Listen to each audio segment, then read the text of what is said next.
After the raid, a demand for answers. Republicans in Congress want to know, was this really necessary? The White House says it was and blame Elian's Miami relatives. A possible breakup of Microsoft triggers a technology sell-off on Wall Street. And Eye on America investigates the new legal battle to stop giving big breaks to big business. This is the CBS Evening News with Dan Rather. And good evening. Dan is off tonight. I'm John Roberts. The White House today defended the controversial raid that returned Elian Gonzalez to his father. Spokesman Joe Lockhart said it would not have happened if the boy's Miami relatives had obeyed the law. Republicans in Congress say it should not have happened, and they're ready to investigate. Our coverage begins with CBS News correspondent Byron Pitts at Andrews Air Force Base. Byron? Well, John, the worst may be over for Elian Gonzalez, but the Attorney General will face a tough test on Capitol Hill tomorrow. Lawmakers are now demanding to see every document related to Saturday's raid in Miami. Outraged over Saturday's pre-dawn raid in Miami. INS agents hit the house in full riot gear Saturday at 5:15 a.m. Within 3 minutes, they had Elian Gonzalez and headed to Washington.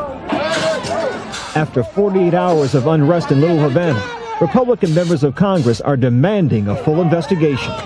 Taking the kid at gunpoint is not what I expect the Justice Department to be doing.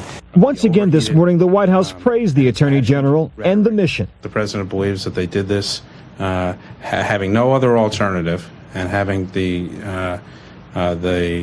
intransigent position of the Miami relatives as something that was clear that this was the only alternative for reuniting the boy with his father. Meantime, Elian's Miami relatives pushed again to see the child, but for the first time agreeing to do so on the father's terms. Now I don't think that they could say that there is a risk. Juan Miguel is not in Miami. We are in Washington. We're in his territory now, and he shouldn't be frightened to meet with us. With tension building around them, Elian and his father are said to be bonding nicely behind the secured gates at Andrews Air Force Base. Few visitors and plenty of affection. Those who were there for the weekend reunion say it was moving. He looked at his father, father looks at him, he both jumped one towards the other, crying, hugging themselves. I mean, nobody moved. Today, the Justice Department filed 107 pages in the Federal Appeals Court in Atlanta. It's their response to the Miami relatives' appeal for political asylum for young Elian. That case will be heard in 2 weeks. John? Byron Pitts at Andrews Air Force Base. Thanks. In a CBS News poll out tonight, most Americans, 51%, approve of the forcible removal of Elian from his great-uncle's house. Nearly 2 out of 3 believe Lázaro González would not have given the boy up voluntarily.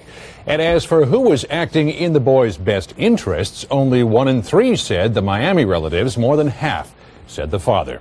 While most of the public supports the raid, Attorney General Janet Reno had worked right up until the last minute to try to find a different solution. So what happened? CBS's Jim Stewart has the latest on that tonight. Let's go right now. The specific circumstances that led to Saturday morning's raid actually began last Thursday when 2 things occurred. The first was a cryptic comment to a federal official by Mary Slaces Gonzalez that if agents came for Elian, they should know that, quote, there are more than just cameras in the house. Lawmen took that to mean weapons and began to ratchet up their planning. It made us decide that when we did the enforcement action that we had to go in with a substantial number of people and they had to be armed in a specific way. The second was a last-ditch appeal by several prominent Miamians, including attorney Aaron Podhurst, an old friend of Attorney General Janet Reno, to broker a compromise. Podhurst said today he thought he'd been close to a deal. I believe the Miami Gonzalez family was acting in good faith, and I believe we have made substantial progress. But after 3 months of such talks, Reno and her advisors thought the family was stalling again. The final countdown began Friday at 4:52 p.m. when an unsigned fax arrived from the family agreeing to a meeting at a neutral site in Miami. But there was no promise to turn physical custody of Elian over to his father, Juan Gonzalez. At 7:20 p.m., a federal magistrate in Miami signed a search warrant authorizing agents to seize Elian. At 8 p.m., another fax arrived from the family, this one signed outlining the same deal. At 2:59 a.m. Saturday, the Justice Department countered, "Will the family come to Washington?" When 4 a.m. came without a definitive response, Reno ordered in the agents. After a brief delay, they arrived at 5:15 a.m. The INS agents who took part in the raid have now been debriefed and say the reason they forced their way into the home is because someone had barricaded the front door with a sofa. The back door was also locked, they said, and once inside they were met with screams of defiance and, of course, flashbulbs. As it turned out, the family later said they had removed all the guns in the house several days earlier. John? Jim Stewart in Washington, thanks. In another case haunting the Attorney General, a judge has reviewed infrared video of the final hours of the Waco siege. Video that shows flashes of light, some contend, are evidence of gunshots. Citing the findings of court experts, the judge today said none of the flashes could have come from firearms. There were a total of 57 so-called thermal events, flashes of light indicating a heat source. And the only person seen on the tape was a Branch Davidian member, not a government agent. The findings were revealed at a pretrial hearing in a wrongful death lawsuit filed by Waco survivors against the federal government. And tonight, the Justice Department is gearing up for another action with at least the potential for more bad publicity or even worse. The place is an island off the coast of Puerto Rico that has been a flashpoint before. CBS News Chief National Security Correspondent David Martin reports. 2 Marine amphibious ships are scheduled to leave Norfolk tomorrow as the U.S. gears up for another controversial raid by federal law enforcement officers. More than 1,000 Marines, complete with helicopters, will provide backup for hundreds of federal agents, including a SWAT team of U.S. Marshals, who plan to remove dozens of protesters from a bombing range on the Puerto Rican island of Vieques. The protesters have occupied the range since last April when a stray bomb killed a worker. As long as the range remains occupied by squatters, it is impossible to conduct training there, and up until now they have refused to budge. Demonstrators have turned out by the thousands in the Puerto Rican capital of San Juan, demanding that no more bombs fall on Vieques. As with the Elian case, Attorney General Janet Reno has been reluctant to use force, but her qualms have been overridden by Navy and Marine Corps arguments that Vieques is the only place on the East Coast where they can conduct live fire training. The raid is scheduled to take place in about a week, but an earlier raid was called off at the last minute after the governor of Puerto Rico raised objections. And many officials expect the same thing to happen again. David Martin, CBS News, the Pentagon. Independent counsel Robert Ray, the successor to Kenneth Starr, today expanded the 6-year-old investigation of the Clinton White House once again. He subpoenaed the National Archives for grand jury testimony on possible obstruction of justice in the disappearance of thousands of White House email messages. The White House blames it all on a computer glitch. Coming up next on the CBS Evening News, tech stocks take a beating on Wall Street. We'll tell you why.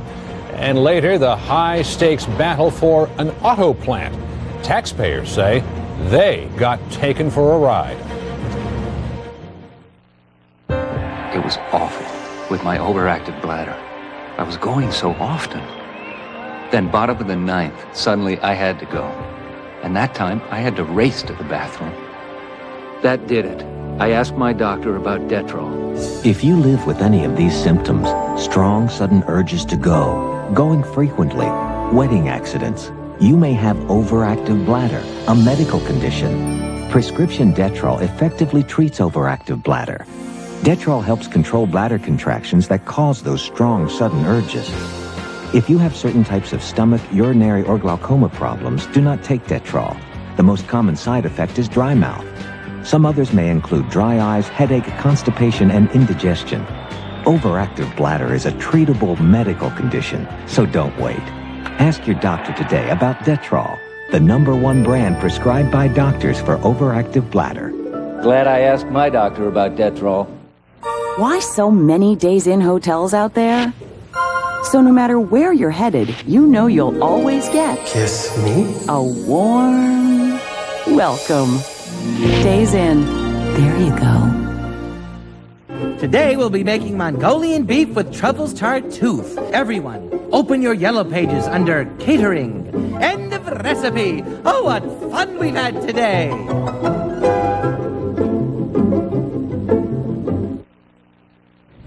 On Wall Street today, the possibility of a major setback for Microsoft triggered another rollback for technology stocks.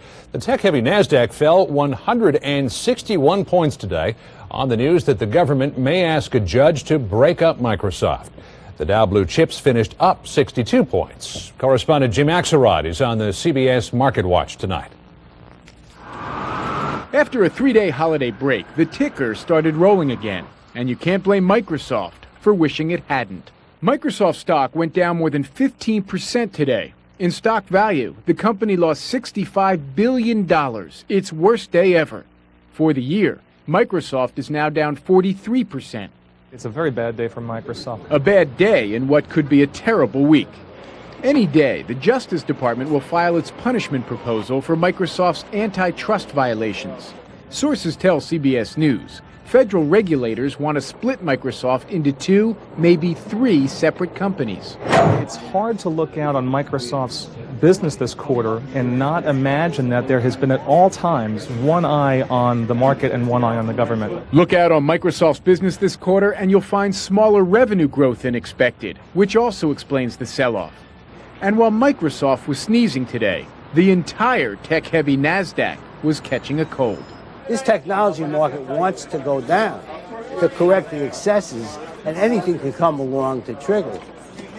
So if you want to use Microsoft, be my guest. But it was going to happen anyway. Total $75,000. After phenomenal growth, 85% last year, another 25% at one point this year, today was just more evidence, say the analysts, that when it comes to the Nasdaq, the party is over. People were making 50 and 60 and 100% on their mutual funds. They were making 200 and 300 points on individual stocks. That was nuts. We had a binge, and now we're going sober, and the world looks a lot grayer when you're sober. April has indeed been the cruelest month for the Nasdaq.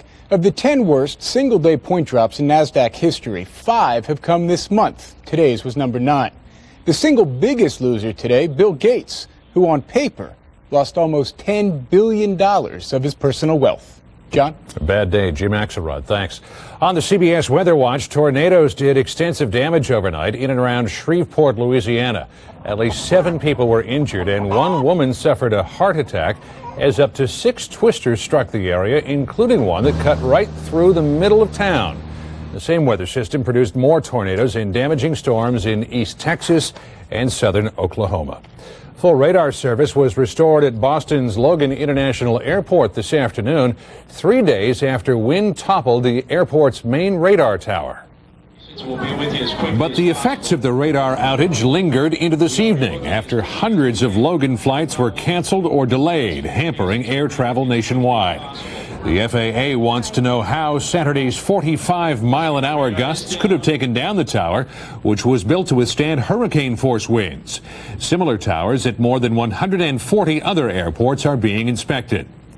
High winds were also the problem today at the Kennedy Space Center, where NASA called off a planned launch of the shuttle Atlantis on a mission to the uncompleted International Space Station. They hope to try again tomorrow. And in Peoria, Illinois, 3 construction workers were killed and 2 others seriously hurt when scaffolding under a bridge collapsed, plunging them more than 50 feet into the Illinois River. 2 of the dead were found pinned under the wreckage in just 5 feet of water. 5 people were shot this evening at the National Zoo in Washington. Police are said to be hunting for a 14-year-old suspect. The victims are described as 1 child and 4 adults, but their conditions are not yet clear, and there is no indication of what might have motivated the attack.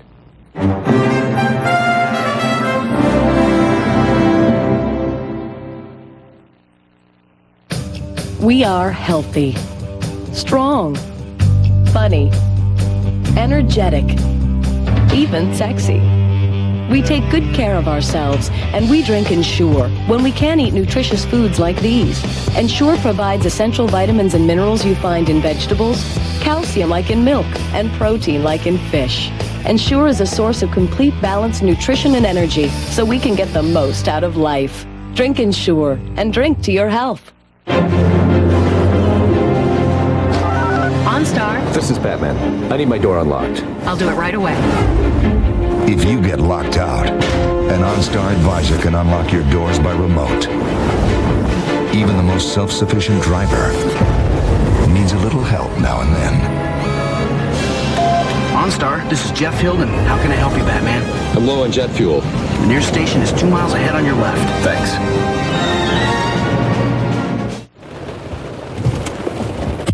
Problem? Doctor said my cholesterol is still too high. What about diet and exercise? They didn't do enough. So? He suggested adding Lipitor. Lipitor, the #1 prescribed medication for lowering cholesterol. In clinical studies, Lipitor with diet was proven to lower bad cholesterol 39 to 60%, total cholesterol 29 to 45%, triglycerides 19 to 37%.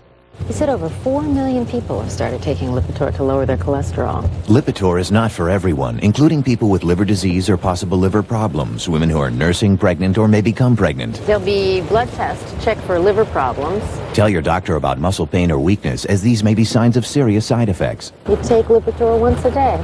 Ask your doctor or pharmacist for more information on Lipitor and call 1-888-LIPITOR. Well, Lipitor did it. My cholesterol's way down. Lipitor, the lower numbers you're looking for. On Tuesday's Evening News, big changes for pension plans and why many workers are protesting. And later this week, why it takes so long to find out about unsafe products. 16 years ago, scenes of devastating famine in East Africa spurred the world to action to help save the starving people of Ethiopia.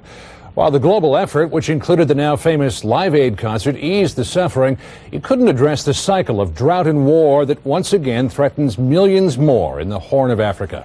CBS's Tom Fenton has our report, but a word of caution, some of these pictures are disturbing.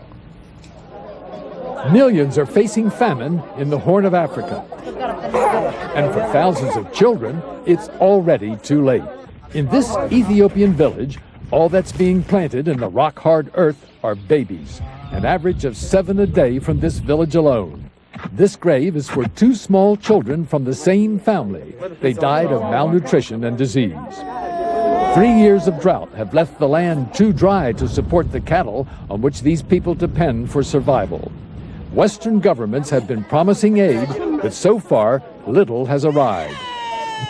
Dee O'Connell of Save the Children says just promising food is not good enough. They've got to get it onto the boats, they've got to get it into Ethiopia and into the mouths of children. Aid from the United States and Europe is trickling in, but getting it to the people who need it the most is yet another problem. Ethiopia's own resources are tied up fighting a pointless war with Eritrea. In neighboring Kenya, the same drought, the same tragic results. Akiwa has already buried 1 child and has only a few days' supply of food for her 8 remaining children. And the little grain she has cannot be digested by the youngest. Her 3-year-old son Lesuvu needs milk, but the cup is empty. Meanwhile, starving Africans parade their misery before visiting Western photographers, hoping that 1 picture will be stronger than 1,000 pleas. Tom Fenton, CBS News, London. Howard University geneticists want to help African Americans find their African roots by testing their DNA. The scientists have taken DNA samples from 40 different populations in West Africa. Through comparison, DNA tests should be able to identify the cultural background of any Black Americans' ancestors. The tests will be available this summer and may cost up to $300.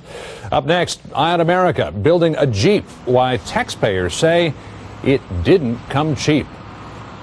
The CBS Evening News and tonight's Eye on America segment are sponsored by Aflac. Without it, no insurance is complete.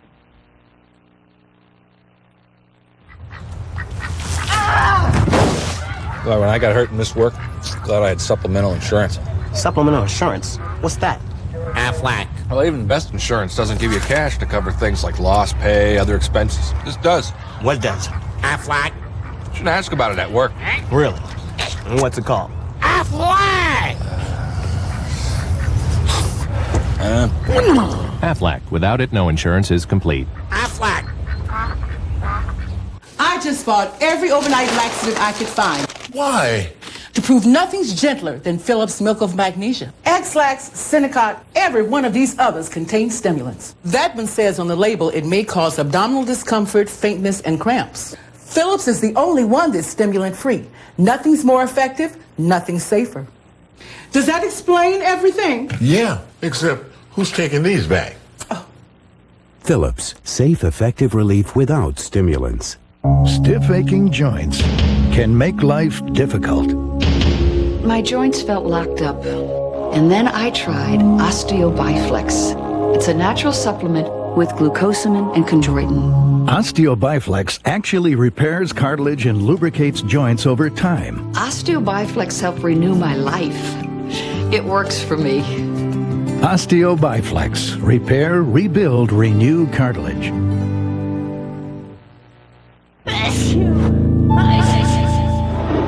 It's allergy season.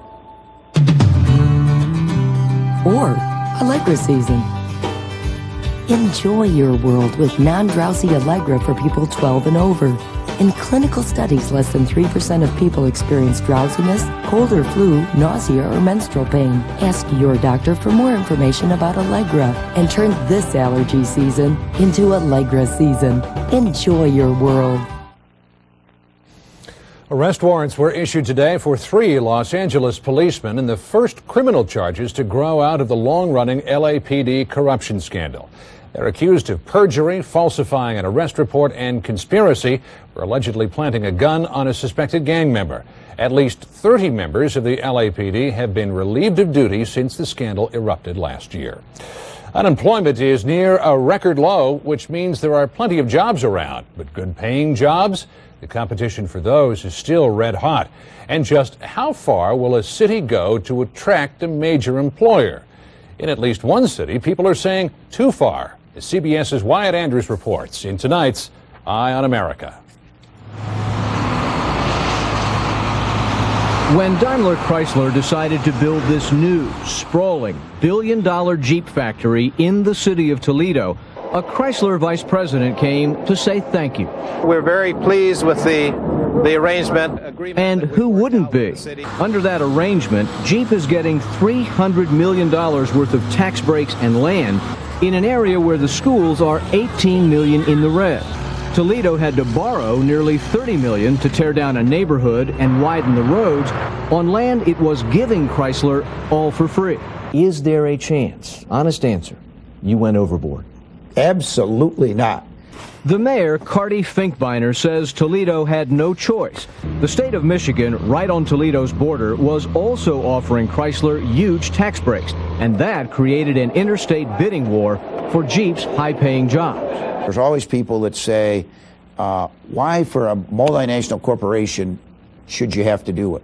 The answer is because if you don't, you may not have 5,000 men and women earning $60,000 plus a year there. You're telling them that they don't have to pay their taxes. But the deal is being challenged by citizens, including Kim Blankenship, whose repair shop sits on the land given to Jeep. She calls it corporate welfare that taxes her more while Jeep pays less. I pay corporate taxes. I pay all my taxes. I don't get no tax abatements. Her biggest supporter is consumer activist Ralph Nader. Nader recently filed a lawsuit saying incentive deals like Jeep's, where tax breaks are used to lure factories and corporate headquarters, are all unconstitutional.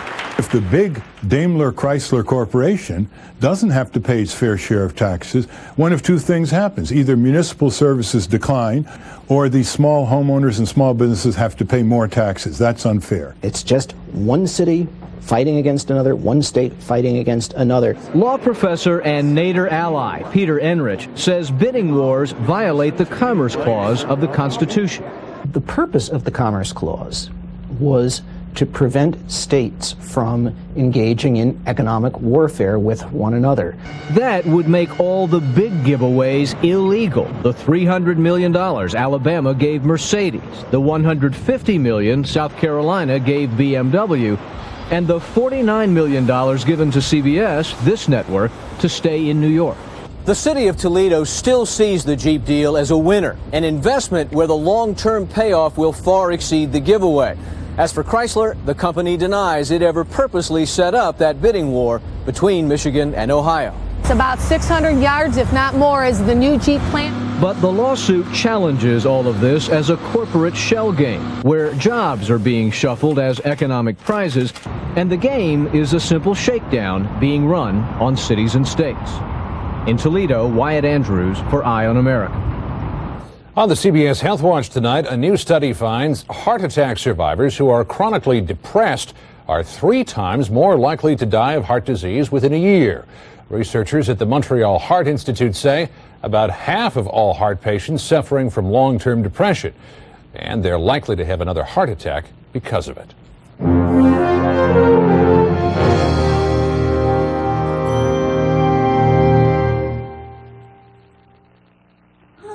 Some nights, falling asleep is the most elusive thing on earth. No matter how hard you try, you can't capture it. Now, you can capture the sleep you need when you need it with Sonata. Like other sleep aids, you can take Sonata at bedtime. But Sonata is the first and only prescription sleep aid you can take later if you have at least 4 hours in bed before becoming active again. You'll fall asleep fast and still wake up naturally, ready to start your day. Until you know how you will react to Sonata, you should not drive or operate machinery. Common side effects are headache, dizziness, and drowsiness. Do not drink alcohol while taking Sonata. Patients who abuse prescription sleep aids may become dependent. Prescription sleep aids are most often taken for 7 to 10 days as needed. Your doctor will advise you about taking them longer. Ask your doctor about your sleep problem and how Sonata can help. Capture the sleep you need when you need it with Sonata. Is finding the right computer keeping you up? You could get this one. But does it include internet service? Nope. Or you could go with this one. But does it offer 24/7 tech support or enough memory? No. Or you could go with a Gateway Performance PC and get AOL included 24/7 tech support and now a free memory upgrade, all for just $45 a month. That should make you rest easy. Call 1-800-GATEWAY, featuring the Intel Pentium 3 processor. Why so many days-in hotels worldwide? Because you might want to go to London someday. And we can't be sure. England! Which one? Days in. There you go. Jolly good. I may look young, but I still suffer from hot flashes. I discovered a natural way to deal with it. Healthy Woman, from the makers of Monistat. Healthy Woman's a soy menopause supplement that helps relieve hot flashes and night sweats. Healthy. A mother is put in jail because her child missed too many days of school, and police speak out about their killing of a Madison businessman. Details at 6 o'clock. Finally tonight, a quiz. Name the richest person in the world. Sounds easy. It's Bill Gates, of course. But you may not want to make it your final answer. That's because, as we reported earlier tonight, Microsoft stock lost big today, while another software giant, Larry Ellison's Oracle Corporation, continued its year-long rise. That makes Ellison worth about $48 billion, only a billion or so behind Gates. But when you get that high, who's really counting? And that's the CBS Evening News. For Dan Rather, I'm John Roberts, CBS News in New York. Thanks for being with us. Good night. For news 24 hours a day, CBS.com on the internet and on our interactive partner, America Online, at keyword CBS News.